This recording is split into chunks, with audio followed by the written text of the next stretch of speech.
Magandang umaga po mga idol. Meron pong dalawang mamimingwit po na taga rito po sa amin. Tumuwid po sila rito kahit malalaki pong alon. Ayan.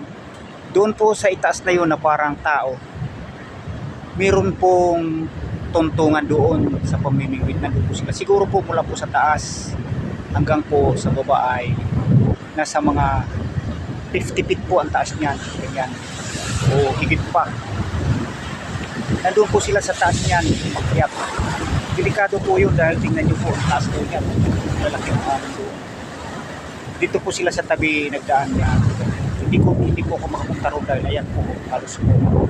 Ang tubig po niyan pag pumunta ko hanggang leeg.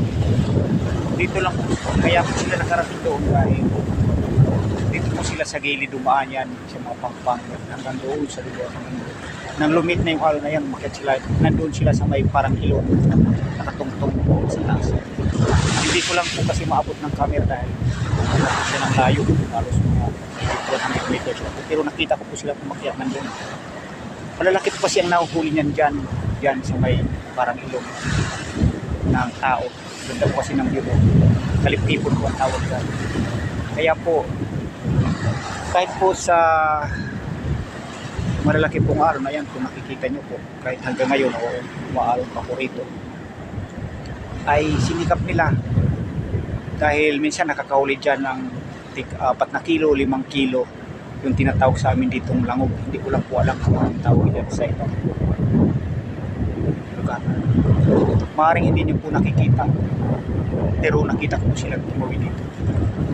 Kung hindi nga lang po ng layo ay abot po niyan, at kung hindi lang po sana lumalaki yung alon, kung hanggang mga diwang lang pupunta po sana kung malapit-lapit, kaya laki, hindi ko po kayang lumapit kasi mamaya mabasa pa po yung cellphone ko. Malaki pong kalugihan mga idol. Kaya ano pong masasabi nyo po dito po sa hanap buhay? Marangal pero mahirap minsan mapanganib, pero ginagawa pong lahat para at least kumita o hindi na bumili ng ulam kasi 300 minutes ang ulam dito sa amin. Yan po kasi ang kalaki po talaga ng alon dito mga idol. Ayan, kalipipon po yan dyan. Kaya kita nyo ang lalaki po ng alon. Maaaring nandun na yan sila sa taas. Pupunta po sana ako doon, kaya lang yung siguro kasi pag nabasa ako, wala na akong pambili. Yun naman dito ang hanap buhay. Pagsasaka lang at pangingisda ang kalimitang hanap buhay po rito sa amin.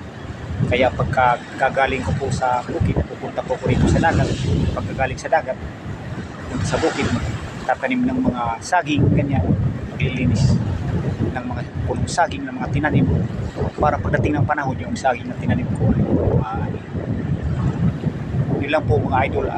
Ano pong masasabi nyo po doon po sa maring hindi nyo po nakita pero ako nakita ko po sinasabi ko? Ano po ang masasabi po ninyo sa dalawang mangisdang nasa itaas?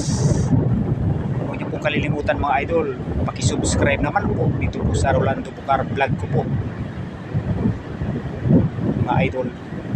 Malaking tulong na rin po sa akin yung subscribe po sa iyo tamak talikod. Yun lang po at magandang umaga po muli sa inyo lahat. Salamat po sa panonood at ingat po kayo. God bless po sa inyo.